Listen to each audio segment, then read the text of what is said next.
In life, when you're wrong, just admit you're wrong. There's no point fighting it. There's no point trying to delay it. You're wrong, you're wrong. We're all going to be wrong. We all make mistakes. We all say dumb things. So just get to the point. And so, with that being said, we start today's show off with, I was wrong. Look, I predicted coming out of the East, I thought Milwaukee and Giannis specifically had one more great all-time run in him before his time in Milwaukee would eventually come to an end. And if he had one more great run, who knows, maybe it doesn't come to an end anytime soon. But the Bucks lost last night, lost 4-1 to the Pacers. I was never as high on the Pacers as a lot of other people are, and maybe that's my own mistake.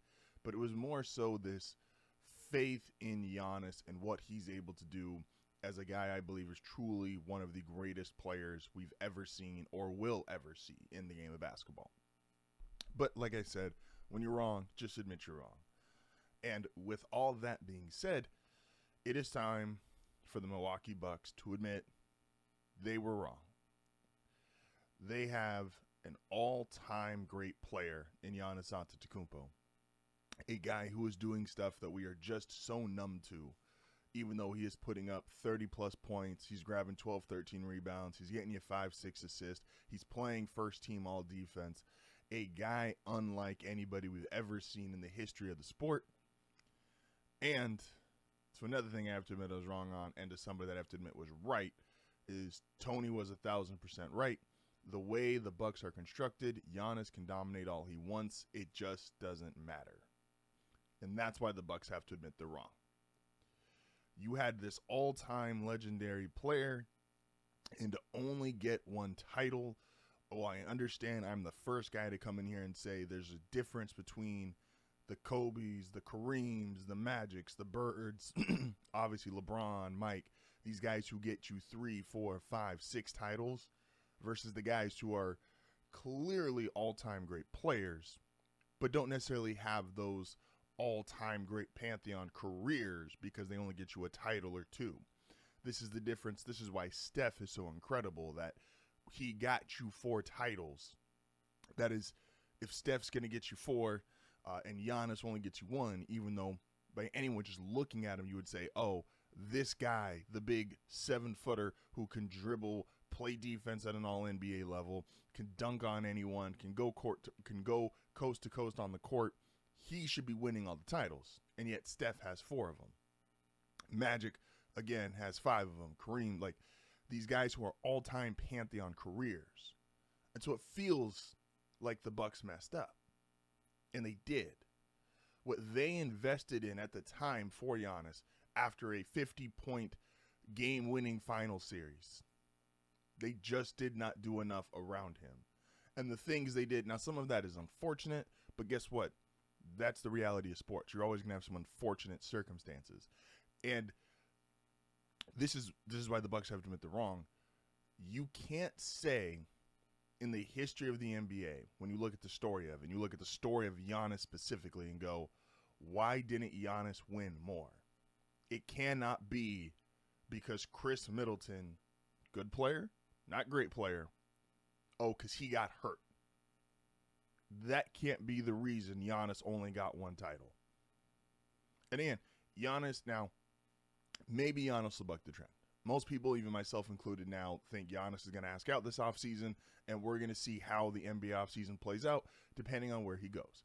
Now, maybe he'll buck the trend because we have seen with the European guys, they tend to be more loyal than than American-born superstars. Again, we know Luka just got traded, but even Luka just did the interview with ESPN a week ago and was talking about, I never wanted to leave Dallas, and how he still has his phone. He was so heartbroken when he left Dallas that he still has his phone that he smashed because of how upset he was. And so the European guys don't leave as quickly as the American-born players.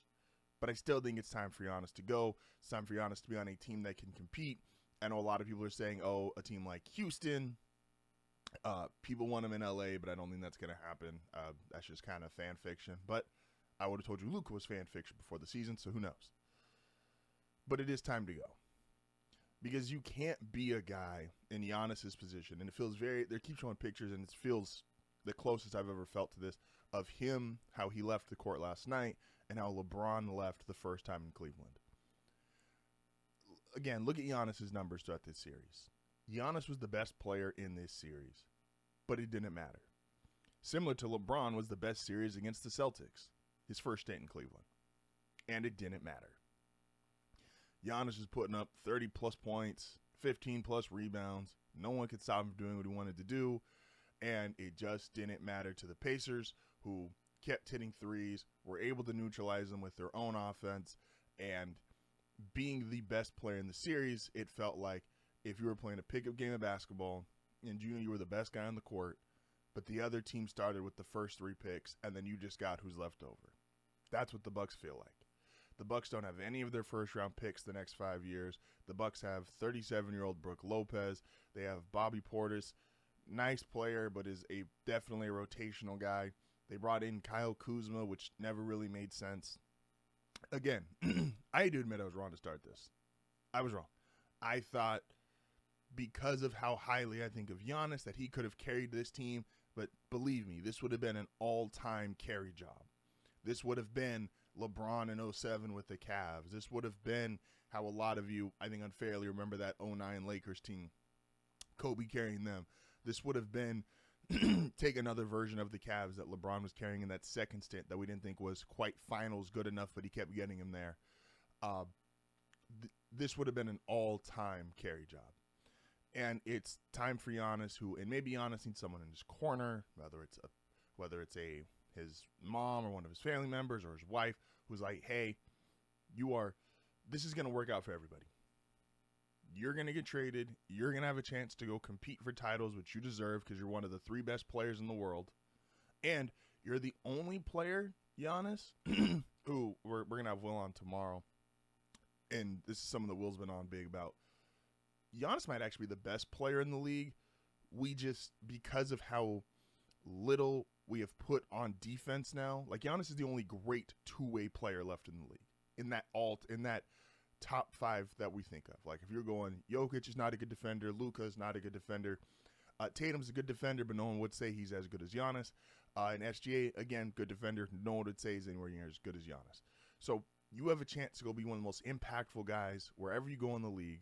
You're going to be able to get an all-star plus multiple first-round picks, which the Bucks desperately need because they have no first-round picks. And Milwaukee, you got a title. You got almost a decade with them. And you can't treat this guy by giving him Brook Lopez, Bobby Portis. Dame's not going to be back next year because he tore his ACL. And who knows the kind of player he's going to be post coming back. Like, we can't just leave Giannis in Milwaukee to be narratively nothing. Again, Giannis put up numbers that we've never seen before, and no one cared. Because besides my dumbass, no one thought Milwaukee could do anything this season, and it played out, losing the first round 4-1 to Indiana. So, Milwaukee, it's time to admit you're wrong. Let's move on. Let's fix it. Let's get Giannis on a contender. Moving on to the other all-time great, but in the other conference, to Denver. And Jokic. Jokic was amazing last night again. Every time I watch him play basketball, it's a treat. Again, not much of a defender, but just what he does on offense, being the offense for the Nuggets, is just one of the coolest things I've ever watched in my life from a sports fan perspective. Now, the Nuggets are, interestingly, they are built like, because Jamal Murray was a story of last night. They are built like how basketball teams, it's very old school how basketball teams used to be built, which is I get one star and then I have really good role players who are going to, and there's not a consensus Robin, even if we feel like there should be one. So a lot of fans are too young, and because the internet's ruined everything has to be big 2, or best pair, or best duo, big 3. Before the big 3, before the Celtics, most teams were constructed in a way where you had a clear superstar, and then you had really good role players. Go back to those that one of the favorite teams of all time, a fan favorite team, the Philadelphia 76ers with Allen Iverson. Even the year they took all the awards and they were the only team to beat the Lakers in the playoffs, that 01. AI was the clear superstar. Mutombo was a role player who knew what to do. They had guards They had other guys who could score, but no one obviously like AI who was giving you 30 plus. They had a defensive stalwart in Mutombo. They had a great coach. It was one superstar, bunch of role players. The duo part of the league, and it's why the Lakers were so dominant during that stretch, is because Kobe and Shaq were both all-time great players, and that was a great duo, but then they just had role players. Like, Derek Fisher has 5 championships. He is an all-time role player. One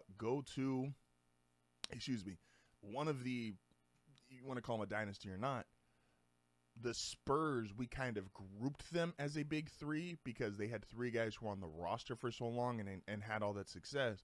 But make no mistake about it, Tim Duncan was the superstar. He was the all-time great player. Ginobili and Parker were really good. They knew the roles. They could step up in the playoffs. They could have these moments similar to Jamal Murray last night, where Jamal gets you 30-plus points. Tony Parker, who got a Finals MVP. Ginobili, who's got a bunch of big playoff moments, a bunch of big playoff shots. But Duncan was the all-time great, the guy who could get you 25 to 30 a night, the guy who was getting you double-digit rebounds, the clear best player on that team. He was the Jokic of now, the all-time great big. But you need these performances throughout your playoff run because, A, you can't just rely on a guy to get you 30-plus points, be your entire offense, still get rebounds, still get you assists, and still play defense. We just saw that guy in Giannis lose 4-1 in the first round. He doesn't have a guy. He got Gary Trent for one game to give him 30-plus points, and then it was a bunch of duds the rest of the series, and it was a bunch of duds from the rest of the roster. But Jokic, we know what we're going to get. Murray being the guy who could be the role player who steps up, and the next game, it might be Michael Porter Jr. who steps up. That's how basketball teams used to be made. You didn't have these duos or big 3s. And it was very rarely you got super complete teams, and some of this is salary cap, where right now, like the Thunder and Celtics are taking advantage of where they're at in the salary cap, and they just clearly have the 2 best rosters in the sport. But this is how Denver's going to be dangerous. And I don't think Denver, even if they do win this round, which I did pick the Clippers going into the series, I'll stick with that pick, even though I believe it said Clippers in 6, so I'm going to be wrong on that, but I still am taking Clippers in 7. Even if Denver gets past this, I don't think they can go all the way to the finals. But this is the formula for how basketball teams used to be made, created, the roster. And it was just cool to watch as a fan. It was just cool to watch this team of, we don't all have to follow, even in the copy and paste league, we don't all have to follow the same formula. We don't all have to follow, and teams just be copy and paste versions of each other. That was an old school team. That was an old school win. And credit to them for being up 3-2.